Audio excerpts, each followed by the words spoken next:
할렐루야, 여러분 반갑습니다. 장상희 목사입니다.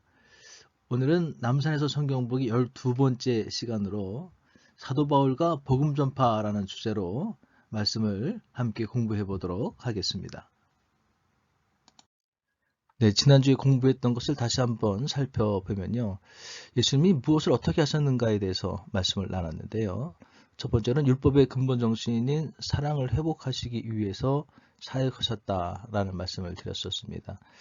율법은 쉽게 말씀드리면 십계명이라고 말씀드렸고요. 그 다음에 그 십계명의 근본 정신은 사랑이었고, 율법주의자들에 의해서 어긋나 있는 사랑 정신을 회복하시기 위한 일들을 하셨다라는 말씀을 드렸습니다. 그 다음에 이제 그러한 과정 속에서 이제 갈릴리 지방의 가나 동네에서 표적을 행하셨는데, 그 표적을 통해서 구원자임을 알리셨다. 가나의 표적은 이제 두 가지 사건이 있었는데, 물로 포도주를 마신 사건이 있었고, 왕의 신하의 아들을 고친 사건이 있었습니다. 사람의 힘으로 할 수 없는 일을 하심으로 말미암아 사람의 힘으로 이룰 수 없는 구원을 이룰 수 있는 능력이 나에게 있다고 하는 것을 보여주신 일이 되겠죠. 그 다음에 여기서 이제 표적과 이적이 있는데요.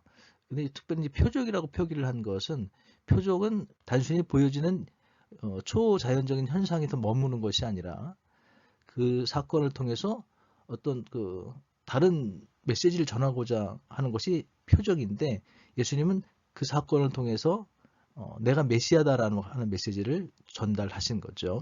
이것이 표적, 사인과 기적, 미라클의 다른 점입니다.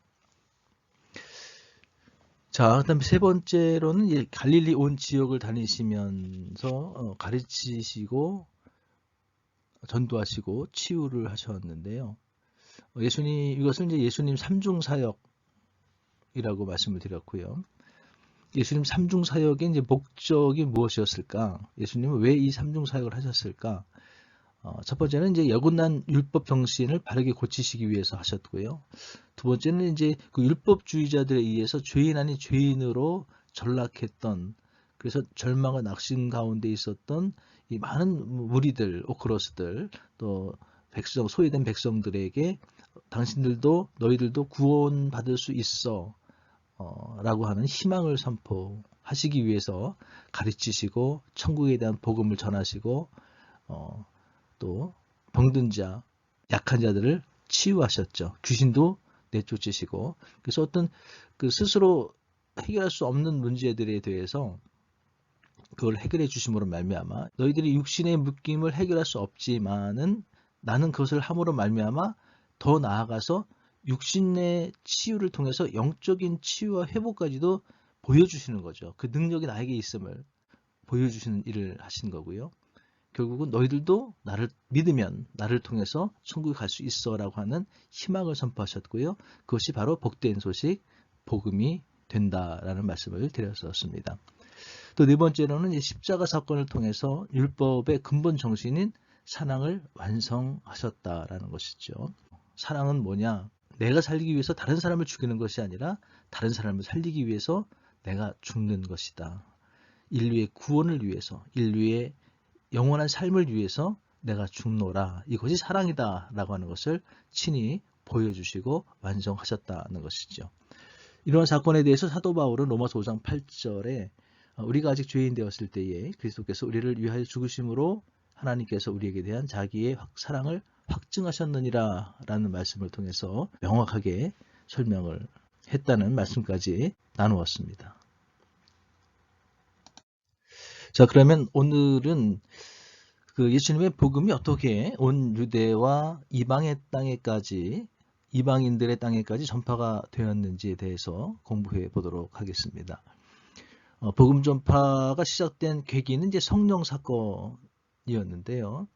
그 오순절 성령 사건과 또 성령을 받음으로 말미암아 변화된 사도들이 전도함으로 말미암아 유대 땅에 복음이 전파되기 시작을 했습니다. 그러한 근거가 되는 성경 말씀을 살펴보게 되면은 이제 사도행전 2장 1절로 4절 말씀을 보면 이제 오순절 성령 사건에 대해서 말씀하고 있는데요. 말씀을 보시면 이제 오순절 날이 이미 이름에 저희가 다 같이 한 곳에 모였더니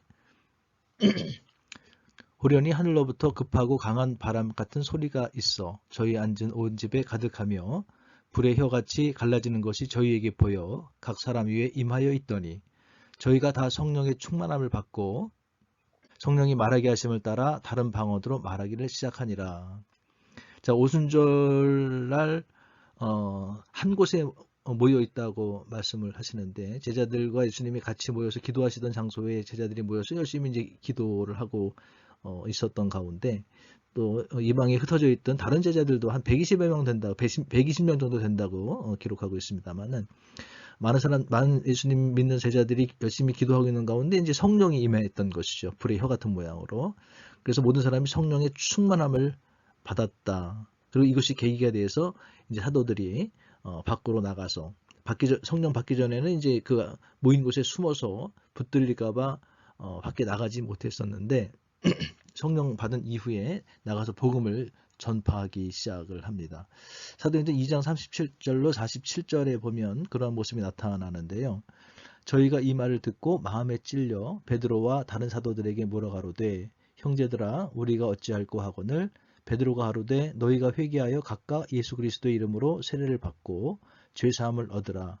그리하면 성령을 선물로 받으리니 또 여러 말로 확증하며 권하여 가로되 너희가 이 패역한 세대에서 구원을 받으라 하니 이 말을 받는 사람들은 세례를 받음에 이날의 제자의 수가 3천이나 더하더라. 자, 베드로가 성령 받고 나가서 유대인들에게 예수님의 복음, 예수님이 가르쳐 주신 메시지들을 전파하기 시작합니다. 예수를 믿어야 천국 간다고 전파하기 시작합니다. 그랬더니 그들이 예수님의 십자가에 못 박은 유대인들을 대상으로 이제 선포를 하는 것이죠. 그랬더니 그들이 마음에 찔렸다. 그래서 우리가 어떻게 해야 될까 하고 그러고 있을 때에 베드로가 이제 그들을 향해서 회개해서 각각 예수 그리스도 이름으로 세례를 받아라. 그래야 죄 사함을 얻을 수 있다. 이렇게 이제 외치게 되니까 3,000명이나 예수를 믿는 사람들이 만들어졌다. 그러니까 복음이 전파되는 모습을 볼 수 있는 것이죠. 또 다른 절에 보면은 예수님의 제자들이 이제 역시 복음을 전파하죠. 그랬더니 이제 복음 전파되는 것을 싫어했던 바리새인들이 이제 그들을 가두었습니다. 그럼에도 불구하고 믿는 자가 많으니 남자의 수가 5천이나 되었더라. 사도행전 4장 1절로 4절에 말씀을 하고 있죠. 말씀을 제가 다 읽지는 않겠습니다만은 여러분들이 동영상 멈춤을 해 놓으시고 한번 이렇게 자세하게 한번 읽어보시기 바라겠습니다. 20분 안에 강의를 마쳐야 되기 때문에 말씀을 읽는 것은 이제 제가 다 읽지 않고 여러분들이 자율적으로 읽어주시면 감사하겠습니다. 자, 그래서 사도행전 4장 1절로 4절 말씀의 핵심은 이제 그 제자들이 계속 전도를 했더니 믿는 사람들이 5천, 아까는 3천, 이번엔 5천씩 늘어나더라. 온 유대 땅에 복음이 전파되더라. 뭐 그런 말씀이고요. 또 사도행전 2장 6절로 10절의 말씀은 이제 제자들이 성령의 능력을 힘입어서 표적을 일으키는 것이죠. 그래서 이제 사도행전 2장 6절로 10절의 말씀은 이제 베드로와 요한이 이 안진뱅이를 일으키는, 그래서 그 안진뱅이가 성전 안으로 뛰어 들어가서 많은 사람들에게 자기 모습을 보이는 거죠. 곧 치유된 모습을. 그러니까 사람들이 그 모습을 보고 저 사람이 걷지 못했던 사람임을 알고 있는데 저렇게 뛰어다니는 걸 보면서 굉장히 놀랍고 신기하게 여기게 되는 거고, 나중에는 저 사람이 저렇게 불치병을 고칠 수 있었던 것은 예수 그리스도의 능력으로 말미암아 일어난 일이다라는 것을 알게 되고 예수님을 믿게 되는 사람들이 많아졌다. 그런 말씀이 되겠습니다. 또 유대 땅에 복음을 전파하는 데 있어서 매우 중요한 영향을 가지고 있었던 것이 이제 초대교인들의 모범이었습니다. 초대교인들의 모습이 어떠했는지 사도행전 2장 43절에 47절의 말씀을 보면 사람마다 두려워하는데 사도들로 인하여 기사와 표적이 많이 나타나니 믿는 사람이 다 함께 있어 모든 물건을 서로 통용하고 또 재산과 소유를 팔아 각 사람의 필요를 따라 나눠주고 날마다 마음을 같이하여 성전에 모이기를 힘쓰고 집에서 떡을 떼며 기쁨과 순전한 마음으로 음식을 먹고 하나님을 찬미하며 또 온 백성에게 칭송을 받으니 주께서 구원하는 사람을 날마다 더하게 하시니라. 자, 초대교회의 모습은 믿는 사람들끼리 하나 되고 한 마음 한 뜻이 되는 그런 모습을 보여주고 있습니다. 이때 당시에는 이제 신분제 사회였기 때문에 신분적으로 이제 높은 사람, 낮은 사람 이렇게 계층이 있었죠. 그런데 교회 안에서는 그런 것들이 다 파괴가 됐다는 것입니다. 그래서 같이 종이나 주인이나 또 상류층이나 하층민이나 함께 다 한 상에서 밥을 먹고 서로 교제하고 또 많이 가진 사람들은 그 물건을 사도들 앞에 가지고 오면 사도들이 그걸 팔아서 가난한 사람들에게 다 나눠주고 함께 모여서 떡을 나누고 또 기쁨과 순전한 마음으로 또 음식을 먹고 하나님을 찬미하는 이런 일들이 초대교회 또 교인들 안에 있었고요. 그것이 믿지 않는 백성들이 봤을 때 칭찬받을 만했다. 인정받을 만했다는 것이죠. 역시 저 사람들은 뭔가 다르다. 그러다 보니까 온 백성에게 칭송을 받았고 그것으로 인해서 복음 전파가 확대되어 갔다라는 것을 볼 수 있습니다. 자, 이렇게 해서 유대 땅 안에는 성령의 역사와 사도들의 전도 그리고 초대교인들의 모범으로 말미암아 복음이 전파되어 갔고요. 그 다음에 그 이방 땅으로 유대 땅을 넘어선 이방인의 세계에는 복음이 어떻게 전파되었을까? 자, 결정적인 한 사람이 있었습니다. 하나님께서 준비하신 그릇이 있었습니다. 사울이라는 사람이었는데요. 사울은 이름이 이제 두 개였었죠. 히브리어로 하면은 이제 사울이고 또 헬라어로 하면 이제 바울이라고 했습니다. 언제나 하나님께서는 준비된 한 사람을 세우시고 그 사람을 통해서 하나님의 일을 이루어 가시는 것을 우리가 볼 수 있습니다. 자, 이스라엘 초기 때에는 준비된 한 사람 누구였을까요? 아브라함이 있었습니다. 하나님께서는 이제 아브라함이라고 하는 한 사람, 요셉이라고 하는 한 사람, 모세라고 하는 한 사람, 다윗이라고 하는 한 사람, 그 준비된 한 사람을 통해서 하나님의 일을 하시게 되는 것을 볼 수 있는데요. 자, 신약시대에 들어와서는 이 복음이 전 세계로 전파돼 나가는 데 있어서 결정적인 한 사람이 있었다. 하나님께서 훈련시키시고 예비하신 준비된 그릇이 있었는데 그가 바로 사도 바울이라는 말씀입니다. 자, 이 사람은 하나님께서 특별하게 준비를 시키신 사람이죠. 출생부터가 좀 특별했습니다. 성장했던 과정도 특별했고요. 이 사람은 이스라엘에서 태어난 것이 아니에요. 유대 땅에서 태어난 것이 아니라 오늘날의 터키 지방, 소아시아의 그 길리기아 다소라는 지방에서 출생을 했습니다. 근데 이 다소라고 하는 이 지역이 굉장히 특별한 지역이었죠. 로마 시대의 그 아테네에 또 알렉산드리아와 함께 로마 시대의 3대 도시 중에 하나였었습니다. 그리고 이제 이 도시에는 이제 가난한 사람들 살 수 없었죠. 재산이 어느 기준 이상 있어야 됐고요.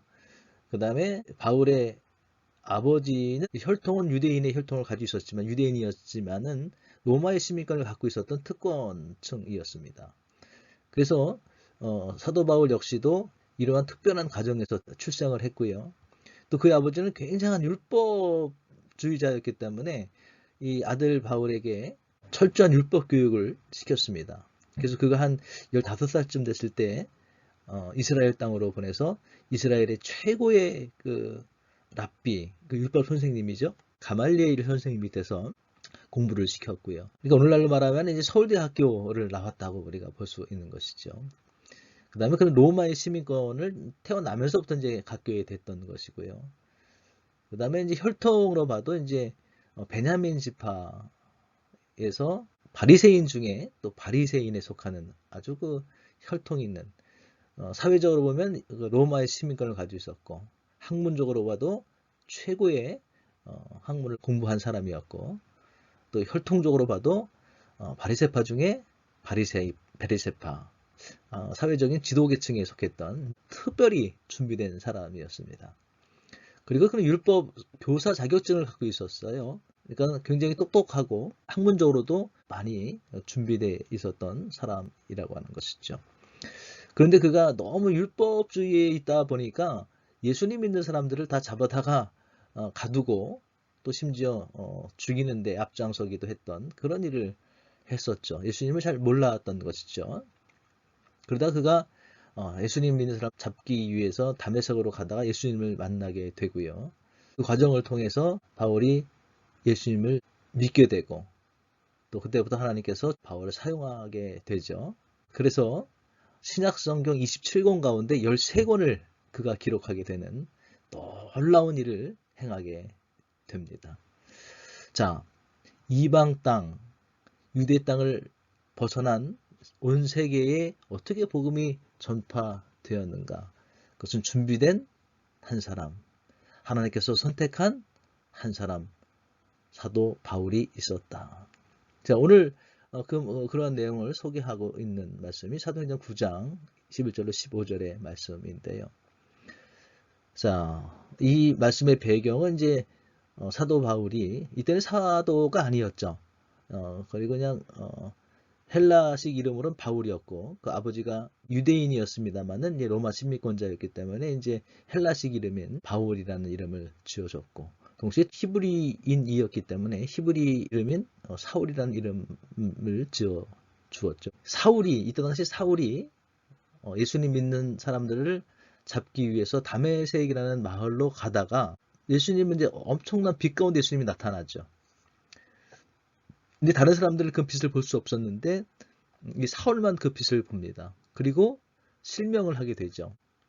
그래서 그가 다른 사람들의 이제 도움을 받아서 이제 다메섹에 유다라고 하는 사람의 집에서 이제 머물고 있으면서 지금까지 자기가 부인하고 있었던 이 예수라고 하는 사람을 좀 만났단 말이죠. 그래서 굉장히 혼란스러웠겠죠. 그래서 그 혼란 가운데 과연 그 진정한 그 하나님 신앙 이것이 무엇일까? 어떤 그 혼란 가운데 하나님 앞에 어떤 기도하는 그런 시간을 보냈던 것 같습니다. 자, 이런 배경 속에서 오늘 말씀이 이어지고 있는데요. 이때 이제 하나님께서 이제 아나니아라고 하는 예수님의 제자였죠. 예수님께서 나타나셔서 환상 가운데 나타나셔서 말씀을 하시는 거죠. 직가라고 하는 거리로 가서 유대집에서 기도하고 있는 다섯 사람 사울을 만나서 안수기도를 해줘라. 네가 안수하면 그의 눈이 보이게 될 것이다. 이런 명령을 하시는 거죠. 그런데 아나니아는 가기를 꺼려하는 것이죠. 왜냐하면 그 사람이 예수 믿는 사람들을 잡아다 죽이는 사람이었다는 것을 알고 있었거든요. 그리고 여기에 다메섹에 온 것도 예수 믿는 사람들을 잡아가기 위해서 왔다는 것이죠. 온 것을 알고 있었다는 것이죠. 쉽게 얘기하면 구속영장 가지고 온 겁니다. 예수 믿는 사람들 잡아가기 위해서. 자, 그런 사람에게 가서 기도를 해 주는 것에 대해서 좀 꺼려지는 마음이 있었던 것이죠. 그래서 오늘 말씀에 보면 그런 내용들도 나타나 있습니다. 그렇게 꺼려하는 아나니아에게 예수님은 또 이렇게 말씀을 하시죠. 가라. 그 사람은 이제부터는 너희의 적이 아니라 그 사람은 내가 이방인들과 임금들과 이스라엘 자손들 앞에 내 이름을 전하기 위해서 내가 택한 나의 그릇이다 라고 아나니아를 이해를 시키게 되는 것입니다. 자, 본 지도는 사울이 다메섹에서 예수님 만난 이후에 그가 어떻게 이렇게 움직였는지 그 여정을 보여주고 있습니다. 자, 오른쪽 밑에 보면 예루살렘이 있습니다. 맨 밑에는 아라비아 그 사막인데요. 그 바로 위에 보면 예루살렘이라고 있죠. 자, 화살표, 빨간 화살표를 보면 예루살렘에서 다메섹으로 갑니다. 다메섹으로 가다가 예수님 믿는 사람들 결박하기 위해서 다메섹으로 가다가 예수님 만나고요. 그 다음에 혼란의 과정을 겪죠. 그리고 이제 그 아라비아 사막으로 다시 가서 3년 동안 거기서 기도했다는 기록이 있습니다. 그 혼란한 가운데 정말 하나님께 대한 또 예수님께 대한 어떤 신앙을 좀 정립하기 위해서 어떤 신앙관 본인이 배우고 알고 있었던 그런 것과 전혀 다른 새로운 예수님을 만났기 때문에 어떤 하나님과의 깊은 만남을 갖는 그런 시간들을 가졌다라고 학자들은 이야기하고 있습니다만은, 자, 다메섹에 가서 예수님 만나서 혼란한 가운데 아라비아 사막으로 3년 동안 가서 기도하는 생활을 기도하는 과정을 거치고요. 다시 다메섹으로 와서 예수님을 그리스도라고 전도하기 시작합니다. 이 생각이 완전히 바뀐 거죠. 그래서 그랬더니 거기에 이제 그 유대인들, 예수를 이제 싫어하는 사람들이 이 배신자라고 이렇게 하면서 사울을 죽이려고 하죠. 그러니까 이제 그가 생명의 위협을 느끼고 이제 예루살렘으로 내려옵니다. 예루살렘에서도 그냥 있는 것이 아니라 계속해서 예수님을 전파하기 시작합니다. 그랬더니 이제 역시 여기서도 예수님을 싫어했던 유대인들, 정통 유대인들, 율법주의자들이 이제 사도 바울을 죽이겠다고 위협을 하게 되는 것이죠. 그래서 결국 여기서도 생명의 위험을 느끼고 자기 이제 고향 땅인 다소로 올라갑니다.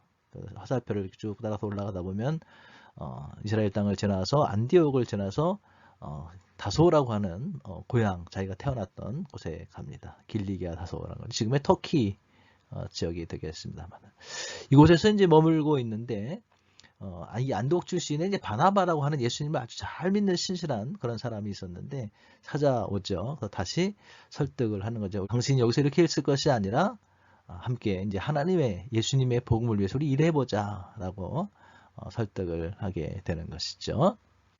자, 이렇게 해서 이제 그 사울은 이제 바울이 됐겠죠. 예수님 만난 뒤에는 이제 사울이 바울로 칭함을 받게 되는데, 또 예수님의 사도라고 하는 권위도 받게 되고요. 원래 12사도에 속하지는 않았습니다만은 예수님께서 주신 그 권세로 사도성을 가지고 인정받게 되는 것이죠. 자, 이 바울이 이제 그 여기 오른쪽에 보시면 이제 안디옥이라는 동네가 지역이 있습니다. 이제 바나바와 함께 이 안디옥에서 이제 이방인 선교, 복음을 이방에 전파하기 위해서 이제 유럽으로 가게 되는 것이죠. 빨간 화살표를 따라가 보시면 안디옥에서 이제 실루기아를 거쳐서 구브로섬으로 가게 되죠. 살라미와 바보를 거쳐서 버가로 갑니다. 버가에서 안디옥으로 갔다가 그다음에 이고니온을 거쳐서 더베로 가게 되죠. 더베에서 다시 루스드라를 거쳐서 안디옥에 와서 다시 버가, 그다음에 아달리아를 거쳐서 다시 배를 타고 안디옥으로 돌아오는 그런 여정을 통해서 이 이방 땅에 복음을 전하는 일을 하게 됩니다. 이것은 이제 바울의 1차 전도 여행이다, 이렇게 이야기하고 있습니다. 자, 바울의 전도 여행은 이제 1차에서만 머물렀던 것이 아니라 2차와 3차에 걸쳐서 계속 되었는데요. 복잡하죠. 복잡하니까 여기 밑에 보면 이제 빨간 선은 이제 2차 전도 여행이군요. 남색은 3차 전도 여행의 그 여정을 보여주고 있습니다. 한번 이렇게 화살표 선을 따라가 보시면서 오른쪽은 이제 예루살렘 쪽, 이스라엘 쪽이고 반대쪽 저쪽은 이제 유럽 쪽이 되겠습니다. 어떤 지역들을 이렇게 다녔는지 한번 보시고요. 뭐 남산에서 성경 보기이기 때문에 자세한 말씀을 안 드립니다만 이 과정을 통해서 죽을 고비도 엄청 많이 넘기고요. 참 고생 많이 했죠. 그런 고생을 하면서도 복음을 전하고자 하는 그 열정과 믿음으로 사도 바울이 사역을 했고요. 이 복음 전파의 사역을 통해서 예수님의 복음이 이 먼 이 나라까지, 지역까지 전파되게 되었다라는 것을 기억하시면 될 것 같습니다. 네, 오늘 강의는 여기까지 하겠습니다. 다음 시간에는 바울의 전도 여행의 열매는 어떻게 나타났는지 성경을 통해 살펴보는 시간을 가져보도록 하겠습니다. 감사합니다. 수고하셨습니다.